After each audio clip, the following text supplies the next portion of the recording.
Hello दोस्तों, मैं Y Singh स्वागत करता हूं आप सभी का रेवन स्टडी यूट्यूब चैनल में। दोस्तों, आज आप सबके लिए एक बार मैं फिर से लाया हूं जीके मॉक टेस्ट का भाग 15वां। दोस्तों, तो देखते हैं भाग 15 में के सवाल। पहला सवाल है, कोरोना वायरस से मुक्त होने वाला विश्व का प्रथम यूरोपीय देश, सॉरी यहाँ पे विश्व नहीं आएगा, प्रथम यूरोपीय देश कौन सा है? तो दोस्तों, पहला यूरोपीय देश बना है कौन सा? स्लोवेनिया। ठीक है दोस्तों, ऑप्शन नंबर ए हमारा सही हो जाएगा। तो मध्य यूरोपीय देश है दोस्तों, ये यूरोप के ठीक मध्य में पड़ता है, छोटा सा देश है। नक्शे में देख लेते हैं इसको, मैप में। तो दोस्तों, स्लोवेनिया ये है, ये जो मैंने मार्क किया हुआ है यही स्लोवेनिया है। छोटा सा देश है जिसकी राजधानी है जुब्लजाना। कहाँ पे दोस्तों? जुब्लजाना। ठीक है दोस्तों, ये इसकी राजधानी है। देखते हैं अगला सवाल। अगला सवाल है, विश्व जैव विविधता दिवस मनाया जाता है 21 मई, 22 मई, 23 मई, 24 मई। तो दोस्तों, ये यूएन द्वारा यानी कि यूनाइटेड नेशन द्वारा 22 यानी 22 मई को मनाया जाता है। ऑप्शन नंबर बी हमारा सही हो जाएगा। देखते हैं अगला सवाल। अगला सवाल है, प्रथम पूर्ण स्वदेशी परमाणु पनडुब्बी कौन सी है? पूरी तरह से जो स्वदेशी परमाणु पनडुब्बी है, सिंधु रक्षक ये नहीं है, ये भारत की पहली परमाणु पनडुब्बी मानी जाती है या है। इसके बाद सवाल में पूछा गया पूर्ण स्वदेशी परमाणु पनडुब्बी कौन सी है? तो पूर्ण स्वदेशी परमाणु पनडुब्बी है अरिहंत, यानी कि option number B, INS Arihant. ठीक है दोस्तों, देखते हैं अगला सवाल।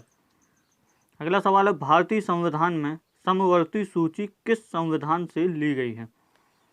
तो संयुक्त राज्य अमेरिका नहीं, यहाँ से क्या लिया गया है? मौलिक अधिकार। दूसरा है कनाडा। कनाडा से क्या? कनाडा जो भारत का संघ है वो कनाडा के संघ के करीब है, या संघीय व्यवस्था बोला जाता है इसको। अगला है ऑस्ट्रेलिया। हाँ, यहीं से ली गई, ऑस्ट्रेलिया से।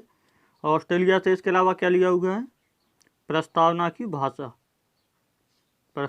की भाषा ऑस्ट्रेलिया से ली हुई है। ठीक है दोस्तों, जर्मनी से क्या लिया हुआ है? जर्मनी से आपातीय उपबंध।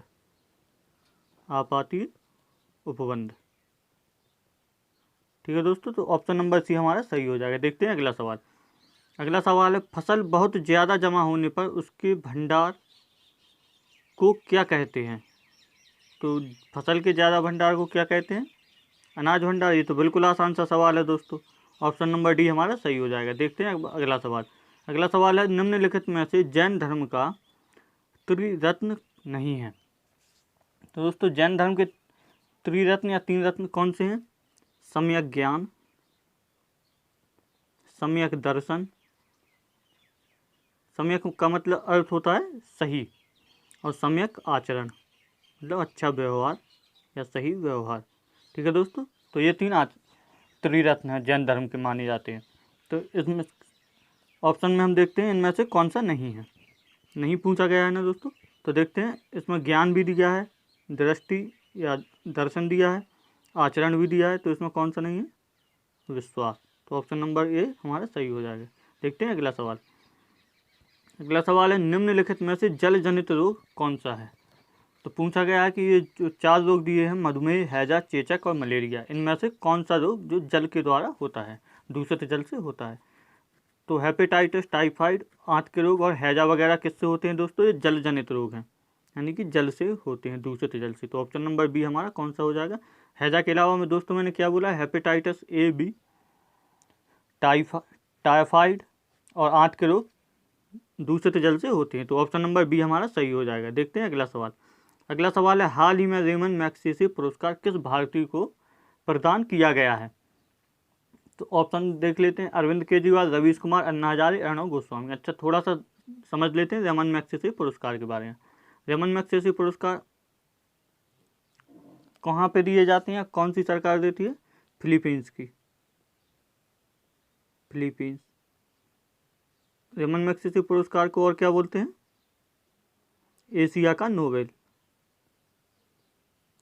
एशिया का सबसे बड़ा पुरस्कार कौन सा है? यही रेमन मैगसेसे पुरस्कार। अच्छा, ये अब तक कितने भारतीयों को मिल चुका है? 52, यानी कि 52 भारतीयों को। और इसके अलावा ये रेमन मैगसेसे था कौन? तो फिलीपींस के पूर्व राष्ट्रपति थे, पूर्व राष्ट्रपति, जिनके सम्मान में ये पुरस्कार दिया जाता है। और ये 1957 से दिया जा रहा है, 1957 से। तो रवीश कुमार को हाल ही में दिया गया, यानी कि ऑप्शन नंबर बी हमारा सही हो जाएगा। ठीक है दोस्तों। और प्रथम भारतीय कौन थे जिसको ये रेमन मैगसेसे पुरस्कार मिला था? वो थे विनोबा भावे। कौन थे दोस्तों? विनोबा भावे।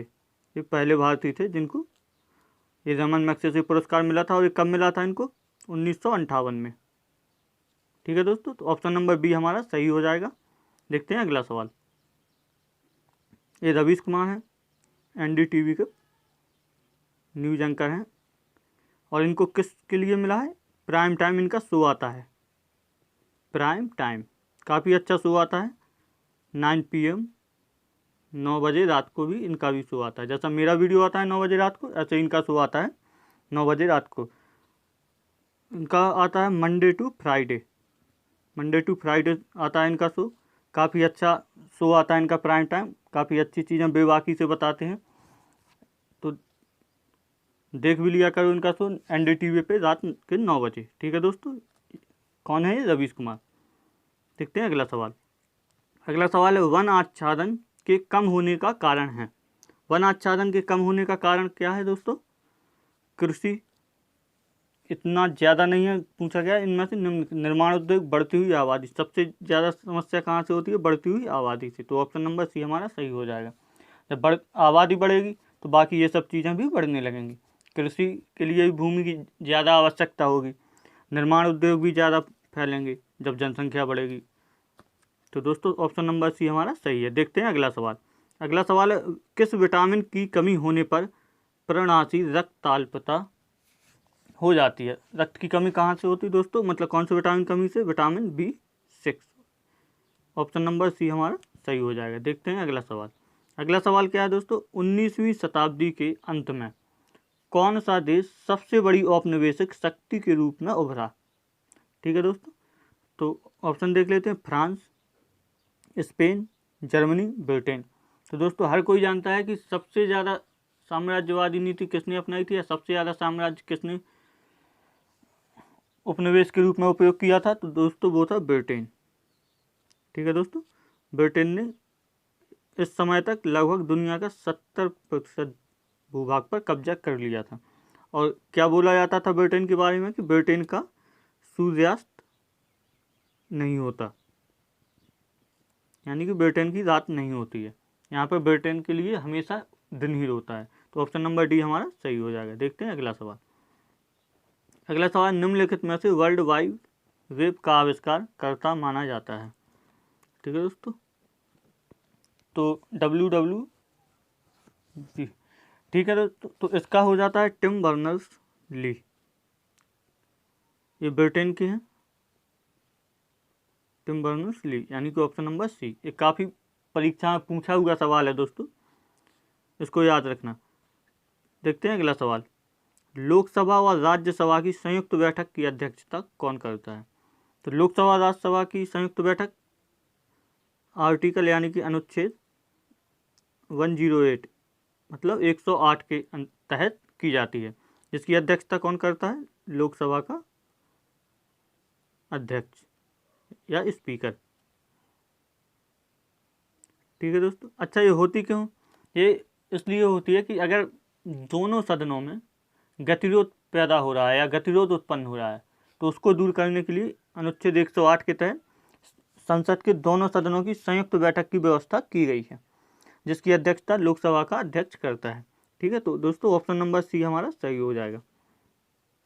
देखते हैं अगला सवाल। पक्षियों को उड़ने से रोकने की प्रक्रिया कहलाती है? मतलब पक्षियों को उड़ने से कौन सी प्रक्रिया रोकती है? तो दोस्तों उसको ब्रेलिंग कहते हैं। इसके अंतर्गत क्या होता है? उनके पैर कुतर दिए जाते हैं, पैर कुतर दिए जाते हैं। ठीक है दोस्तों, यानी कि ऑप्शन नंबर ए हमारा सही हो जाएगा। देखते हैं अब अगला सवाल। अगला सवाल क्या है? भारत में सबसे बड़ा राष्ट्रीय उद्यान कौन सा है? पूछा गया है कि भारत का सबसे बड़ा राष्ट्रीय उद्यान कौन सा है दोस्तों? तो भारत का सबसे बड़ा राष्ट्रीय उद्यान लद्दाख में है। कहाँ पे दोस्तों? लद्दाख में पड़ता है। और जिसका एरिया कितना है? 4.4 वर्ग किलोमीटर स्क्वायर। ठीक है दोस्तों। तो अच्छा, इसका नाम क्या है? हेमिस राष्ट्रीय उद्यान। तो ऑप्शन नंबर ए हमारा सही हो जाएगा। इसके अलावा दोस्तों जो दिए गए हैं, मरुभूमि ये राजस्थान में है, ये दूसरे नंबर पे सबसे बड़ा है। तीसरा है गंगोत्री, ये उत्तराखंड में है, ये तीसरे नंबर पे सबसे बड़ा है। चौथा है नामदफा, ये अरुणाचल प्रदेश में पड़ता है। ये चौथे नंबर पर सबसे बड़ा राष्ट्रीय उद्यान है दोस्तों। सबसे बड़ा कौन हो जाएगा? तो हेमिस। देखते हैं अगला सवाल। किसने सबसे पहले पृथ्वी की परिधि को मापा? पूछा जा रहा है कि पृथ्वी की परिधि को किसने सबसे पहले माप के बताया था? तो दोस्तों ये यूनान के दार्शनिक थे, इरेटोस्थनीज। यूनानी दार्शनिक थे, इन्होंने सबसे पहले बताया था पृथ्वी की परिधि को माप के। तो ऑप्शन नंबर ए हमारा सही हो जाएगा। देखते हैं अगला सवाल। अगला सवाल है, गांधी जी द्वारा असहयोग आंदोलन किस कारण वापस लिया गया? तो दोस्तों हर कोई जानता है गांधी जी द्वारा असहयोग आंदोलन 1920 में चलाया गया था। इसके पहले वाले वीडियोज में मैं चर्चा कर चुका हूँ, और उसमें भी बताया था किस वजह से, यानी कि चौरी चौरा कांड की वजह से। और ये कांड होता कब है? 5 फरवरी 1922। इससे दुखी होकर, अच्छा इसमें होता क्या है?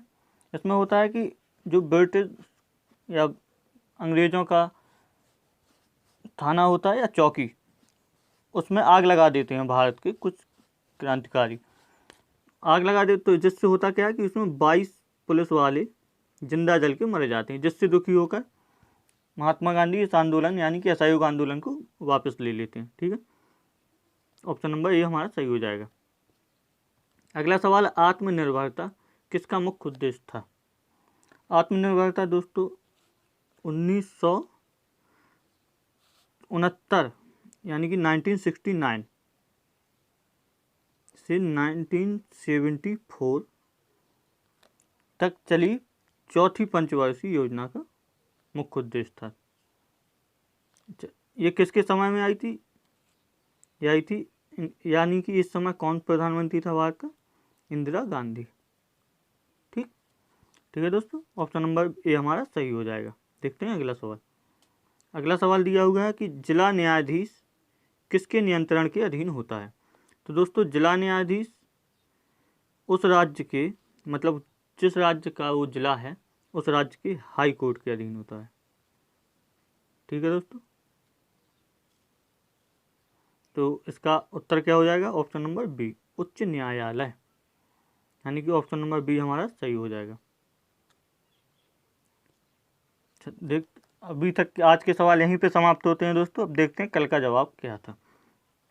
कल सवाल पूछा गया था दोस्तों आपसे कि सुप्रीम कोर्ट किस अनुच्छेद के तहत रिट जारी कर सकता है? तो दोस्तों सुप्रीम कोर्ट अनुच्छेद 32 के तहत, अनुच्छेद 32 के तहत मौलिक अधिकारों का हनन होने पर अनुच्छेद 32 के तहत व्यक्ति सर्वोच्च न्यायालय जा सकता है। मतलब अगर किसी व्यक्ति के मौलिक अधिकारों का हनन हो रहा है तो अनुच्छेद 32 के तहत सर्वोच्च न्यायालय जा सकता है, जिसके संबंध में न्यायालय यानी कि सर्वोच्च न्यायालय की बात हुई 5 प्रकार की रिट जारी कर सकता है। तो दोस्तों ये कल का जवाब था, यानी कि अनुच्छेद 32। देखते हैं आज का सवाल क्या है। आज का सवाल है, जातक कथाओं का संबंध किस धर्म से है? ठीक है दोस्तों, तो इसके बारे में मैं बता चुका हूँ। तो दोस्तों इसका जवाब आप लोगों को फिर से कमेंट में देना है, कमेंट बॉक्स में। ठीक है दोस्तों, आज तक के लिए बस इतना ही था दोस्तों। अगर वीडियो पसंद आ रही हैं तो चैनल को सब्सक्राइब कीजिए, लाइक शेयर वीडियोज़ को करते रहिए दोस्तों, अपने दोस्तों को भी भेजिए। कल फिर मिलते हैं इसी समय 9 PM यानी कि 9 बजे रात को। थैंक यू दोस्तों।